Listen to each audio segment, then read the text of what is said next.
Alléluia. Alléluia. Par la grâce de Dieu, shalom mes brebis, shalom the world. Le diable est un gros menteur. J'étais en train de faire le direct par la grâce de Dieu. Petite anecdote par la grâce de Dieu.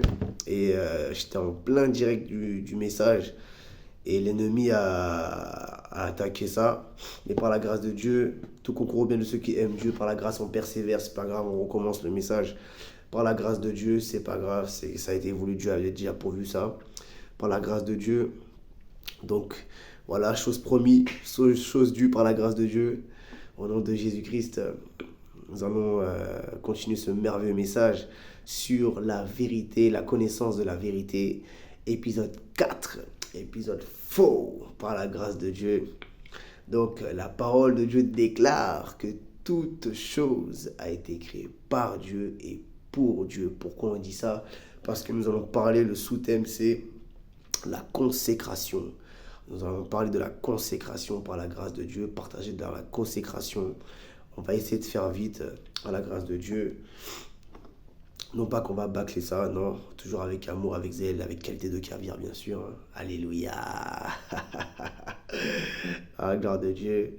Bon, on se plaint pas, mais là, on revient tout juste du travail, un peu fatigué par la grâce. Si on se tient devant vous, comme dit dans les psaumes, c'est par la force de l'Éternel, c'est Dieu qui donne la force. Par la grâce de Dieu, on n'est pas là pour se montrer ni s'exposer. Comme on l'a dit, toutes ces choses-là se sont faites par accident, on va dire. Mais bon, pas par accident pour Dieu, parce que c'est Dieu qui a permis ces choses.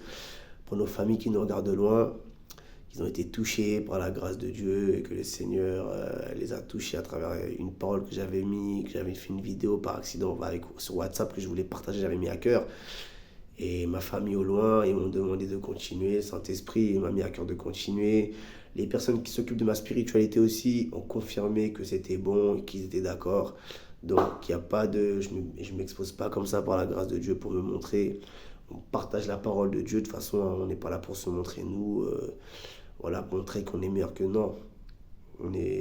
C'est fait par la direction du Saint-Esprit. C'est pas l'œuvre d'un homme, c'est l'œuvre du Saint-Esprit par la grâce de Dieu. Et c'est que pour des bonnes choses, c'est pour la parole de Dieu, c'est pour qu'on finisse au ciel par la grâce. Il y a des personnes qui nous suivent au loin. Et merci pour le soutien des personnes qui nous soutiennent de loin par la grâce de Dieu, pour l'œuvre de Dieu par la grâce. Tous les moyens sont bons pour évangéliser. Hein. Yeah. Au nom de Jésus-Christ, alléluia. Donc sans plus tarder, nous allons parler de ça, le sous-thème de la connaissance de la vérité aujourd'hui, partie 4. C'est la consécration. Alléluia. Ta consécration par la grâce de Dieu. Donc, nous allons partager le premier verset. Ta consécration, c'est tout ce qui est visuel, ta relation avec Dieu, qu'est-ce que tu écoutes, qui tu fréquentes, ton environnement, ton hygiène spirituelle. Tout ça fait partie de la consécration. Donc, nous allons sans plus tarder partager la parole de Dieu dans 1 Pierre chapitre 2 à partir du verset 11 à 12. Alors la parole de Dieu dit: Bien-aimés, je vous encourage en tant que résident temporaire et étranger sur la terre à vous abstenir des désirs de votre nature propre, c'est-à-dire de votre chair, qui font la guerre à l'âme. Vous voyez, la chair que vous voyez là a des désirs contraires à l'âme que vous ne voyez pas qui vit à l'intérieur de moi. L'âme et l'esprit, que vous avez vous aussi, constitués de chair, de sang, et avec surtout l'âme et l'esprit, qui est une partie de Dieu. Alors, la guerre à l'âme, verset 11, verset 12. Ayez une bonne conduite au milieu des non-croyants, c'est-à-dire des païens, afin que là même où ils vous calomnient, comme si vous faisiez le mal, ils remarquent votre belle manière d'agir et rendent gloire à Dieu le jour où il interviendra. Alléluia! Quel merveilleux passage! C'était 1 Pierre chapitre 2 au verset 11 à 12. Je t'invite à le relire si tu n'as pas très entendu ou remettre en arrière. Mais en tout cas, on va résumer ça pour faire un peu vite par la grâce de Dieu, toujours en qualité de gaviard. Là, on voit que la consécration dans d'un bon disciple de Jésus, parce que chrétien, Jésus n'a jamais dit qu'il est là pour faire des chrétiens. Jésus a dit dans sa parole qu'il est là pour faire des disciples. Voilà, des disciples. Donc on va utiliser le même terme que Jésus le maître. Il a dit disciple. Donc si on est des bons disciples, juste par notre manière d'agir, juste par notre manière de marcher, juste par notre comportement, comme dit la Bible, on peut convertir. En d'autres termes, par ton niveau de consécration de comportement, que ce soit au travail, dans la rue, au milieu des personnes que tu vois au quotidien, que ce soit tes parents, tes frères et sœurs qui ne sont pas encore convertis et repentis, eh ben, tu peux les convertir juste par ton comportement. Vous voyez ? Juste par ton obéissance à la pratique de la parole, tu peux convertir, dit la Bible. Et ils rendront gloire à Dieu au jour, comme dit la parole qu'on vient de lire, au jour où Dieu va toucher leur cœur par ton comportement. Ils vont être convertis. Voilà. Donc, par notre comportement sur la terre, nous pouvons convertir. Justement, en nous consacrant.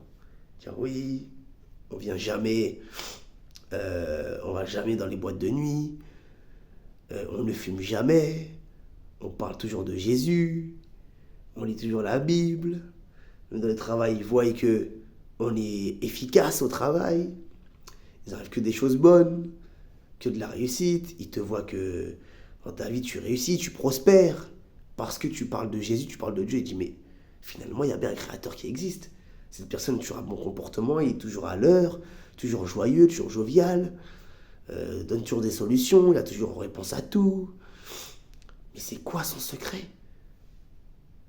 Jesus Christ, la consécration peut convertir. Alléluia. Et là, nous allons voir le sens contraire. Quand une personne, justement, était consacrée jadis, a fait jadis des convertis, on va prendre la continuité de ce verset qui dit que par ton comportement, tu peux convertir. Bon, par ton comportement, là, tu as converti des personnes. On va dire 5 personnes t'ont suivi. Comme Jésus, quand il est sorti de la synagogue, quand il s'est fait chasser, André et disciples de Jean le Baptiste ont suivi Jésus-Christ. Il était chassé. Ils ont demandé est-ce qu'il pouvait rester avec lui. Donc toi, par ton comportement aussi, tu as consacré 5 personnes, on va dire, exemple. Et ces personnes-là, jadis, t'ont connu bien zélé. Et là, toi, tu retombes dans ce que tu as vomi, comme dit la Bible. Jadis, tu avais arrêté de fumer, tu as recommencé à fumer. Tu n'allais plus en boîte de nuit, tu vas en boîte de nuit. Toutes ces choses-là. Et eux ont continué zélés dans la foi, ceux que tu avais convertis par ton comportement, justement, qui étaient des païens. Et eux ont continué dans l'évangile, dans leur discipline, dans leur disciple-là envers le Seigneur. Et ils ont le cœur attristé de te voir dans cet état parce que c'est toi qui les avais convertis par ton comportement. Ils avaient entendu parler de Jésus par toi, d'abord. Et par ton comportement, ça a confirmé que tu marchais bien et belle avec un Dieu. Mais tu marches toujours avec lui. Mais là, tu as déçu par ton comportement. Et on va voir les répercussions de qu'est-ce que ça peut faire quand on t'avait connu jadis, tu étais destiné à être un disciple, à être un exemple. Et quand tu ne fais plus ces choses-là, quels dégâts, quelles répercussions ça peut avoir. Nous allons voir ça dans 1 Samuel au chapitre 8. Power, les gosses. Alors, 1 Samuel chapitre 8, à partir du verset 1, la Bible dit « Lorsque Samuel devient vieux, il établit ses fils juges sur Israël. Son fils premier-né, nommé Joël, et le second, Abijah, ils étaient juges à Beersheba. Les fils de Samuel ne marchèrent point sur ses traces. Les fils de Samuel ne marchèrent point sur ses traces. Il se livrait à la cupidité, recevait des présents et violait la justice. Tous les anciens d'Israël s'assemblèrent et vinrent auprès de Samuel à Rama. Ils lui dirent, voici, tu es vieux, et tes fils ne marchent point sur tes traces. Il parle à Samuel. Maintenant, établis sur nous un roi pour nous juger, comme il en a chez toutes les nations. Samuel vit avec déplaisir qu'il disait, donne-nous un roi pour nous juger. Et Samuel pria l'Éternel. Verset 7. L'Éternel dit à Samuel, écoute la voix du peuple dans tout ce qu'il te dira, car ce n'est pas toi qu'il rejette, c'est moi qu'il rejette, afin que je règne plus sur eux. Ils agissent à ton égard comme s'ils ont toujours agi depuis que je les ai fait monter d'Égypte jusqu'à ce jour. Ils m'ont abandonné pour servir d'autres dieux. Écoute donc leur voix, mais donne-leur des avertissements et fais-leur connaître le droit du roi qui régnera sur eux. Samuel rapporta toutes les paroles de l'Éternel au peuple, qui lui demanda un roi. Il dit, voici, quels seront les droits du roi qui régnera sur vous. Il prendra vos fils et les mettra sur ses chars et parmi ses cavaliers, afin qu'ils courent devant son char, etc., jusqu'au verset 22. Mais je vous invite à relire si vous êtes vraiment curieux de ce qui se passe pour après. Quels sont les ordres que Dieu donne à ce roi? Quels sont les avantages que Dieu va donner à ce roi? Nous allons s'arrêter là parce que c'est les choses que nous avons besoin pour expliquer aujourd'hui ont été dites. Donc nous allons résumer la chose. Samuel avait 2 fils, nous avons vu, qui s'appellent Joël et Abijah, qui étaient la relève du père. Ils devaient servir le Seigneur. Samuel les a élevés en tant que tels, jadis, mais en grandissant, la Bible nous dit qu'ils ne marchaient pas dans les voies de Samuel, le prophète. Ils s'égarèrent. Eux que les anciens et le peuple espéraient pour prendre la relève de leur père, ils ne voyaient dans leur comportement que non. Ils ne sont pas du tout faits pour ça. Ils sont faits pour ça, mais ils ne suivent pas en fait. Ils écoutent la voix du diable. Ils sont pervertis. La Bible dit qu'ils se livrèrent à la perversion. Ils se livrèrent à la cupidité, recevaient des présents et violaient la justice. Ils violaient la justice. Donc les anciens, ils en ont considéré, ils en ont constaté que non, ces gens-là ne peuvent pas nous diriger. Je suis désolé, Samuel. Tout le respect que nous avons pour toi, prophète que tu es de l'Éternel, confirmé, nous confirmons. L'Éternel t'a bien dirigé, a bien dirigé à travers toi. Mais toi, ta relève, elle n'est pas comme toi. Elle n'est pas prête, elle n'est pas consacrée comme toi, tu as été consacré. Nous te validons. Nous te validons, nous rendons témoignage que oui, tu es prophète. Mais tes enfants, là, devaient le devenir. Mais ils ne sont pas prêts.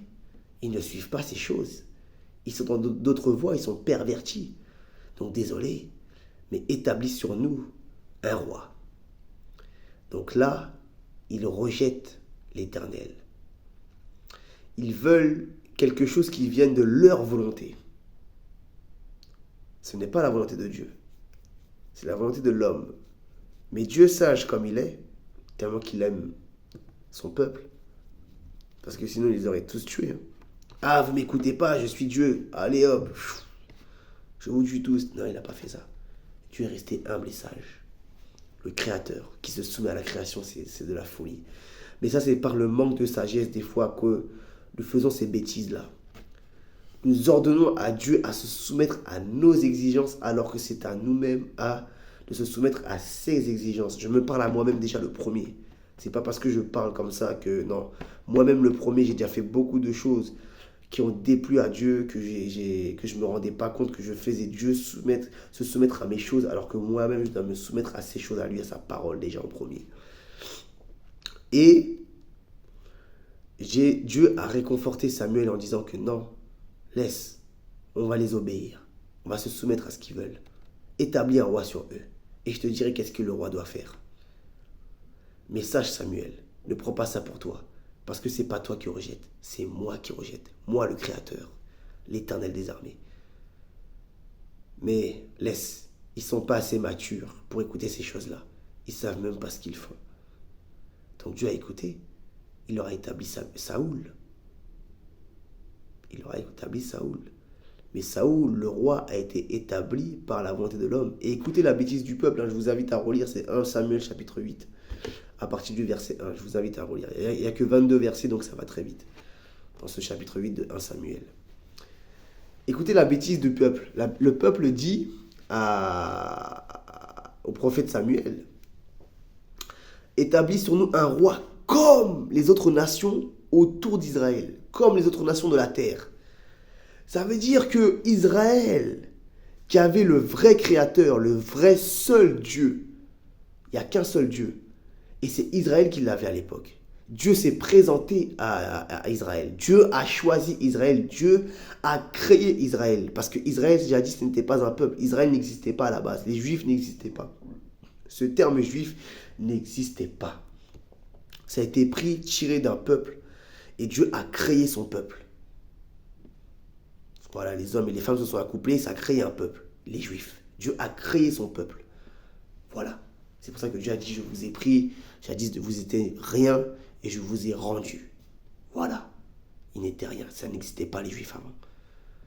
Et ces personnes-là, qui avaient le Créateur a élevé un peuple, les a élevés, les a éduqués, pour justement montrer la différence entre ce que Dieu fait avec un peuple et ce que les hommes font de eux-mêmes. Les peuples autour d'Israël. Parce que tous les autres peuples autour d'Israël qui n'avaient pas Dieu, qui avaient leur propre Dieu, mais quand on dit leur propre Dieu, ils priaient des démons. Donc, ils avaient la pensée du diable en fait. Chaque peuple autour d'Israël priait des démons. Et comme ils priaient des démons, ils ne faisaient pas la volonté de Dieu, c'était des abominations qu'ils faisaient devant Dieu. C'est pour ça que Dieu a pris ce peuple qui a créé les Juifs pour montrer, regardez moi ce que je fais quand je dirige un peuple. Ce peuple prospère à travers moi. Je fais prospérer ce peuple. Pendant que vous, peut-être que vous prospérez, mais ça ne dure pas. Voilà. Alléluia. Et la bêtise des Juifs d'Israël, ces hommes têtus au cou raide, comme disait Dieu, ce peuple au cou raide, voulait ressembler à ces peuples de démons, à ces peuples qui étaient dirigés par le diable. Vous imaginez la bêtise? Donc c'est pour ça que Dieu a dit à Samuel, calme-toi mon fils, ne t'inquiète pas Samuel. C'est pas toi qui rejettes, c'est moi, t'inquiète pas. Ils veulent ressembler à tous les peuples, ok, on va leur donner de ressembler à tous ces peuples. Alors que moi, je les avais mis au-dessus de tous ces peuples. En m'écoutant moi, c'est moi le roi des rois, c'est moi le créateur, c'est moi le dirigeant des dirigeants. Mais ils ne veulent pas de moi. Donc ok, laissons-les faire comme ils veulent faire comme les autres peuples, c'est-à-dire comme ces démons qui sont autour d'eux. Laisse-les faire comme ces démons. On va voir si ça va durer. Laisse-les faire cette connerie. Tu vas voir que moi, je suis le Dieu créateur. Et que ce que ces démons font là, qui sont impressionnés, ils veulent se prendre pour tout le monde. Mais ces choses que les démons leur font faire autour d'eux, c'est que du temporaire. Et ça ne dure jamais. Parce que ce que les démons posent comme fondement, ce sont des fondements liquéfiés. Ça se liquéfie. C'est du sable, ce n'est pas du roc. Une tempête et tout part. Ça s'écroule. Le château de cartes n'y est plus. La Bible dit dans les psaumes, jadis je voyais le méchant tous les jours, mais je retourne ma tête. Il n'est plus. Alléluia. C'est la même chose. Quand tu es avec l'ennemi, ça ne dure pas. Donc c'est pour ça que Dieu a dit, keep cool, Samuel, cool, laisse-les faire ça. Ça ne va pas durer. Et quand vous lisez la Bible, nous connaissons tous, ceux qui lisent la Bible, la fin de Saoul, le roi qui a été établi justement par le peuple, que le peuple voulait. Lisez la Bible, vous allez voir. Quelle est la fin de ce roi que Israël voulait plus que Dieu? Donc voilà la bêtise de la non-consécration. Ça ramène justement à des bêtises que le peuple va faire. Ça veut dire que quand tu n'as pas de successeur, à toi qui as posé le fondement de Dieu, et bien le peuple va se livrer, va se vautrer au péché et va poser des alliances avec le diable. Et là, ça sera plus Dieu qui dirige, mais le diable. Et tout ce que Dieu a fait dès le départ va s'effondrer comme un château de cartes. Et vous allez devenir semblable à ces personnes-là. Mais qui restera par amour pour l'éternel, pour se laisser consacrer, pour qu'une multitude après soit sauvée, pour montrer l'exemple, comme Israël, ce que Dieu voulait faire avec Israël, Dieu veut le faire avec toi, parce que même Israël jusqu'au jour d'aujourd'hui ne fait pas la volonté de Dieu. Donc toi, fais plus qu'Israël. Dieu te donne le pouvoir et la possession et la capacité de faire plus que ces gens-là qui se disent peuple de Dieu. Aujourd'hui, Dieu dit dans la Bible, dans le Nouveau Testament, là c'est l'Ancien Testament, avec Jésus-Christ, il n'y a plus de peuple. Il n'y a plus de peuple juif, non juif, non, ça n'existe plus. Tu crois en Jésus, tu es peuple de Dieu, tout simplement. Tu peux être n'importe quelle origine, n'importe quelle ethnie. Si tu acceptes Jésus dans ton cœur comme Seigneur et Sauveur, tu es peuple de Dieu, tu es fils de Dieu, comme dit dans Jean chapitre 1. Il te donne le pouvoir et la capacité de devenir enfant de Dieu. Et tu es peuple de Dieu, tu appartiens à Dieu. Donc voilà, par notre consécration, consacrons-nous à Dieu. Consacrons-nous à Dieu. Et vous allez voir les merveilles de Dieu dans vos vies. Mais pas seulement pour que Dieu nous fasse du bien, mais surtout et aussi pour que une multitude derrière nous soit sauvée. Tu as été sauvé pour sauver. Tu as été guéri pour toi après aussi guérir. Voilà, c'était le dribble de la semaine. Par la grâce de Dieu, tu connais, ça dribble, ça bombarde. Fire Holy Ghost, soyez bénis. Amen. Bye.